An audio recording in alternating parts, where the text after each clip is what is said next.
So ఎందుకు ఈ ఉదాహరణ చెప్తున్నానంటే అఫ్కోర్స్ లోకేష్ హామీ ఇచ్చినప్పటి నుంచి అదే తీవ్రత తగ్గింది, అంతవరకు గ్యారంటీ.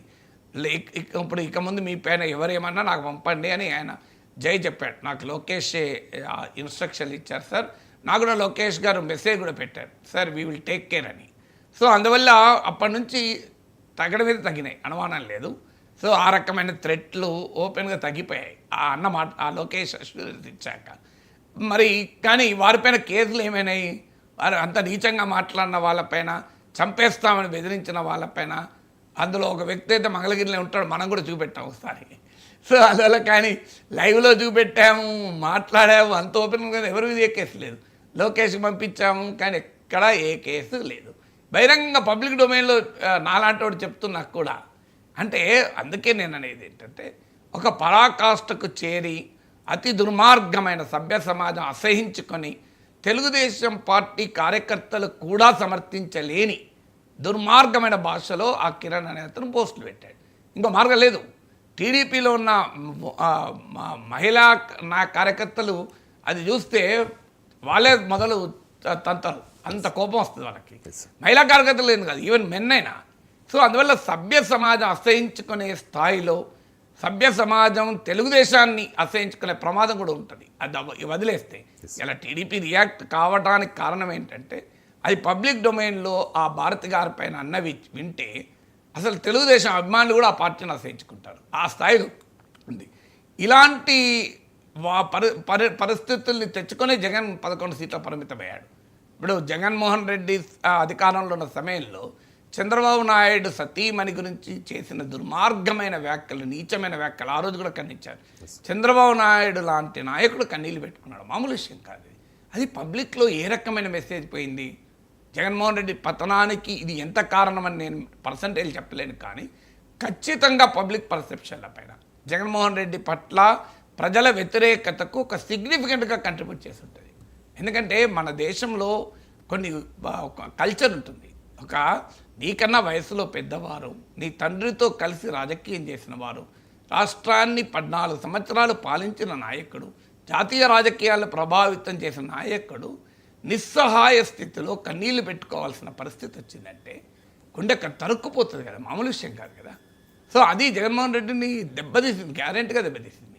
ఆయన చంద్రబాబు నాయుడు అరెస్ట్ చేసిన సమయంలో చంద్రబాబు నాయుడు పట్ల సానుభూతి పెంచింది. అన్నిటికీ మించి తెలుగుదేశం కార్యకర్తల్లో అన్నిటినీ వదులుకొని ఎట్టి పరిస్థితుల్లో మాకు ఎమ్మెల్యే సీట్లు వచ్చినా రాకపోయినా మంచిదే, జగన్నే తోడించాలి అనే కసిని పెంచింది. అందుకే ఒక వర్మ, ఒక శేషారావులు తమ సీట్లు వదులుకొని జనసేన సీట్లు ఇచ్చినా బాధపడకుండా వదిలేశారు. ఎందుకంటే మాకు ఇప్పుడు జగన్ ఓడించిన లక్ష్యమని. అంతటి కసిని తెలుగుదేశం కార్యకర్తల్లోనూ చంద్రబాబు నాయుడు కుటుంబంలోనూ తీసుకొచ్చాడు. ఇదంతా జగన్మోహన్ రెడ్డి చేసుకున్న స్వయంకృత అపరాధాలు, సెల్ఫ్ గోల్స్. ఆ పరిస్థితి టీడీపీకి రాకుండా జాగ్రత్త పడ్డారు. ఇప్పుడు ఈ రకమైన వ్యాఖ్యలు పబ్లిక్ డొమైన్లో అలాగే ఉండి ఏ చర్య తీసుకొని ఉంటే ఖచ్చితంగా ఇప్పుడు ఇటువైపు సానుభూతి వచ్చేది. ఎందుకంటే అది చూసిన ప్రతి ఒక్కరికి జగన్ పట్లనే సానుభూతి వస్తుంది. సో అందువల్ల టీడీపీ యాక్ట్ చేయడాన్ని మనం ఆహ్వానించాలి, హర్షించాలి. కానీ ఇది కేవలం ఒక ఇన్సిడెంట్గా, ఒక మంచి చర్యగా మాత్రమే మిగలకూడదు. సిస్టమాటిక్గా ఉండాలి. ఒక ఎగ్జామ్లో మార్కులు వస్తే డెవలప్ కాదు, అన్ని ఎగ్జామ్లో మార్కులు రావాలి కదా. అందువల్ల సిస్టమాటిక్గా చంద్రబాబు నాయుడు ఇచ్చిన హామీ మేరకు సోషల్ మీడియాలో నేరపూరితమైన బిహేవియర్, క్రిమినల్ 2 రకాలు ఉంటాయి. క్రిమినల్ బిహేవియర్ ఉంటుంది, సివిల్ క్రిటిసిజం ఉంటుంది. విమర్శించవచ్చు. నేను ఒకటి మాట్లాడాను, ఇప్పుడు ఇదే విషయం మాట్లాడాను, దీనిపైన ఎవరైనా విమర్శించవచ్చు, అభ్యంతరం లేదు. కానీ క్రిమినల్ ఇంటిమిడేషన్ అంటారే, చంపుతాం, కొడతాం, బూతులు తిడతాం, ఇవన్నీ అబ్సీనిటీ, ఇమ్మొరాలిటీ, ఇవన్నీ క్రైమ్స్ కదా.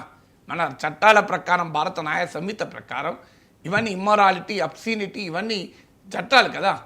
కానీ వాటిపైన మాత్రం ఖచ్చితంగా చర్యలు ఉండాలి. అది సిస్టమాటిక్గా, నా అనుభవం కూడా చెప్పడానికి కారణం అది. ఎందుకంటే సిస్టమాటిక్గా దీన్ని ఆపినప్పుడు ఖచ్చితంగా చంద్రబాబు నాయుడు పాలన చరిత్రలో నిలిచిపోతుంది. ఈ దుర్మార్గానికి ఇంకో చూడండి, ఒక మోడల్ చంద్రబాబు నాయుడు ప్రభుత్వం అనుసరిస్తున్నది, ఒక ఆదర్శం. ఇలా ఉండాలయ్యా ముఖ్యమంత్రి అంటే. ప్రభుత్వం అంటే తన పార్టీ, ఆ పార్టీ, ఈ పార్టీ సంబంధం లేదు. Rule of law is rule of law. చట్టబద్ధ పాలనకు కట్టుబడి ఉన్నాడు. అని మాలాంటి వాళ్ళు అప్రిషియేట్ చేస్తాం, అందరం అప్రిషియేట్ చేస్తాం. స్టిల్ ఈ చర్యను ఆహ్వానిస్తూ అభినందిస్తూ ఈ రకమైన మంచి చర్యలు ద్వారా పాలన చంద్రబాబు మంచి పేరు తెచ్చుకోవాలని ఆకాంక్షిస్తున్నాం. కానీ ఇది వన్ ఇన్సిడెంట్గా మిగలకూడదు. It should be a systematic governance ఎక్సర్సైజ్గా ఉండాలి. రైట్ సార్, చిన్న బ్రేక్ తీసుకుందాం. బ్రేక్ తర్వాత పవన్ కళ్యాణ్ సీరియస్ పొలిటీషియన్ కాదు అంటూ ఉన్నారు ఎమ్మెల్సీ కవిత. అదే సమయంలో జగన్ మీద